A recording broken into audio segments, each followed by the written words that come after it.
Hi, I'm Janika Ruuska and I'm studying neuroscience at the University of Helsinki in Finland, but currently I'm in Australia, more specifically in Melbourne. So far I have had the series of episodes about future neuroscientist, so life while I'm studying neuroscience as well as the topics related to neuroscience.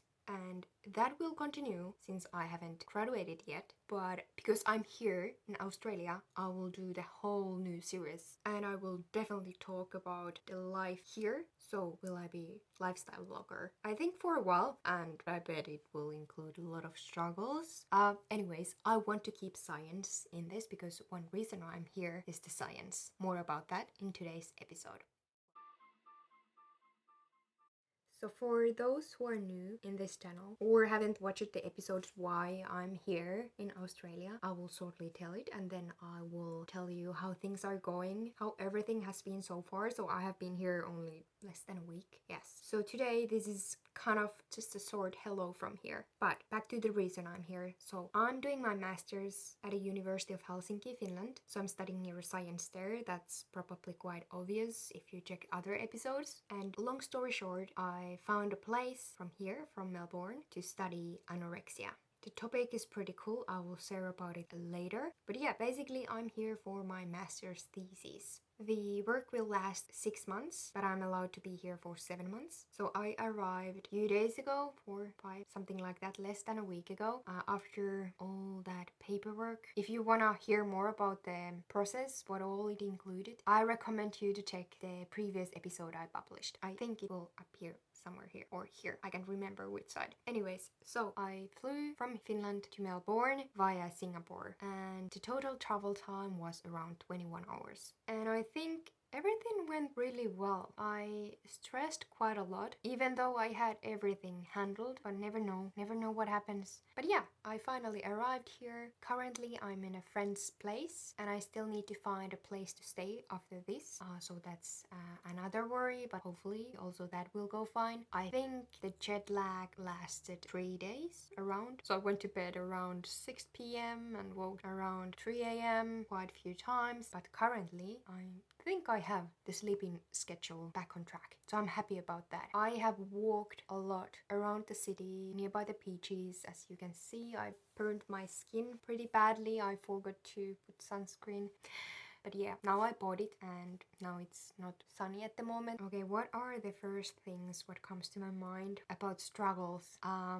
Wrong side of traffic. Can I say wrong side when I'm here? Different side than my home country. So it has been a tiny problem because I don't know which direction I should watch when I'm crossing the street. So I'm just like watching everywhere. Also in the escalators, I'm standing in the wrong side. So yeah, my side is wrong side, that I can say. Also, the doors are open to different direction what I'm used to. So I feel myself a little bit stupid when I'm opening the doors. Public transportation. So back home we have a HSL, the card you can use. I'm used to use the app and then I just load 1 month and then I choose the zones which I want to use and then it's done. I don't need to show it anywhere. Here, I'm not yet super clear how things works. I have the My Key card. It's a physical card. There is an app, but there is a lack between these communications to each other. When I put some money, so top up the card, it takes a while that I can see it in the app. So yeah, that's the one thing. And I think it works so that when I jump into trams, I need to tap it once only. But when I go by train or by bus, I need to tap it when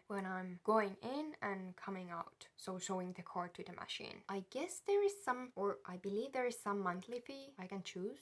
But I need to first maybe decide which area I will live. Maybe a little bit closer to the place where I'm working, because currently it takes 1 hour 15 minutes to get in there and I need to use 3 different transportations. So let's see how things works with that. What comes to apartments, so I'm following a few pages and also on Facebook, it's a bit different comparing to Finland, how the rent goes. So here I think people are usually showing the rent by weekly manner. So there is this and this amount per week. And then they might point out excluded or included the bills. So in Finland it's usually monthly. But yeah, bills, it's pretty much the same. Sometimes they might include, or part of that might include to the rent, and sometimes not. And sometimes you need to make your own electricity contract and so on. And then I try to find a place which doesn't need to have a lease, because I will stay here quite short time, so I don't want to take lease which is 1 year or so. Some people are also transferring the leases, so those are probably shorter. But yeah, I try to find a room because the living costs here are not cheap, let's say so. Maybe those are the things which come to my mind about the struggles and differences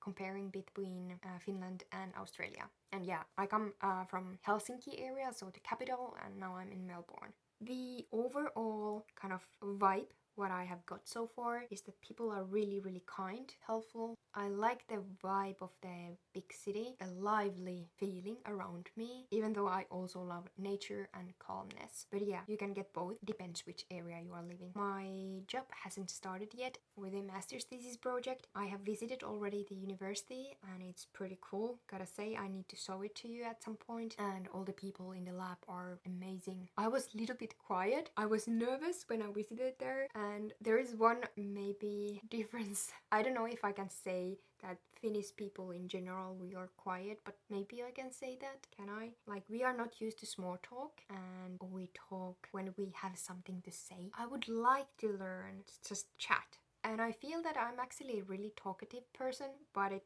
comes later on, so it takes time. Not too long, but it takes a while. But yeah, maybe that's understandable when I'm in a new country. Everything is new anyways, I need to adapt here. And even though I speak English, as you can hear, it's not my mother language. So I have a maybe more limited storage of words. So maybe that is one reason why I'm a bit slower while talking. But maybe I hope that after a while I will have more words to use and more fluent when speaking. Let's hope so. At least that happened when I lived in Hong Kong, because I went there almost without skills of speaking English. Of course I had some, but I was really scared of speaking, and after half a year I think I was able to speak pretty well or understandable way. And now my masters are in English anyways, so I'm using the scientific language, so I hope also this will help me. As you can see, my hair, it's a messy. I just contacted one hairdresser. This is serious business, you know. I love beauty things, but I'm not too into beauty things. Or I'm in, but I usually prefer to use the money somewhere else. I love nature, I love traveling, so usually I'm using the money for that instead of beauty things. But with my hair, that's a serious business. So back home, I have my hairdresser who I have visited how many years? Maybe 5, 6, 7 years? I can't remember anymore, but pretty long time. And I found her via Instagram actually. And I was super happy when I found her. She's so good, and she's now educating others with blonde hair. So I have pretty high expectations, I would say. I'm a bit worried if I will find a person who is able to satisfy me and my hair. The thing is that I have really thin hair. Now this is a lifestyle part. Anyways, I have a really thin hair, and then I like to keep it as a blonde. I need to show you. But then, because I don't want to visit there too often in a hairdresser, so I have blonde hair, but then when it's growing, you can't actually see the line too good. It's blends really smoothly, and I want that to continue, but then it needs to be really cold one. I don't want the warm colors, and yeah, it's a lot of work, so you can feel my struggles. Let's see if I will find one from here. Oh, the coffee, it's super great here. And there are so many tiny coffee shops and so many restaurants I want to visit. I actually started to create this Excel sheet. So I have places to visit in Australia. I have Melbourne, Sydney, Queensland and Tasmania, and then different sheets for those. And then I have columns for, I think, drinks, cafe, restaurants, sightseeing, outdoors, shopping, mainly focusing to like markets, because I'm not shopping person. but then I love food markets. But yeah, I started to collect those for Melbourne part, and I ended up to read Urbanist or something like that, and some other webpage. Maybe I can put the links below so you can see from where I'm looking the places. And I have a book also considering the best places in Melbourne, and I gotta say there are quite many cafes, so I didn't finish the list yet, and I think I will not visit in each of those. I hope that I have time to visit. Yeah, I'm here for 7 months, I should have time. But time flies, you know, especially because I really like to work with science, so I'm quite into that. That's one thing what I'm trying to practice here. So having a life in addition to my passion, my work. And yeah, before ending today's episode,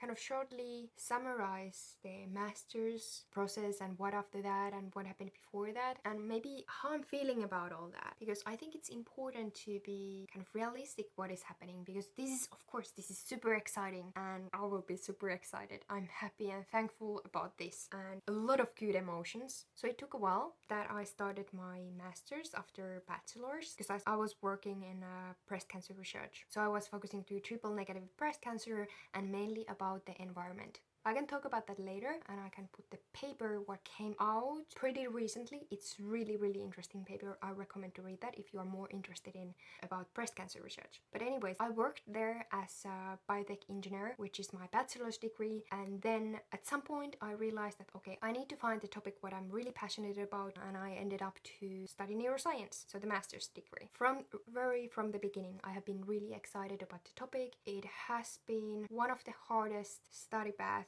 what person can choose. It's a lot to understand brain, and we can separate it from the whole body, so you can imagine how much information there are we need to learn. And it's not just about biology, it's a lot about physics and chemistry. Yeah, it's a lot.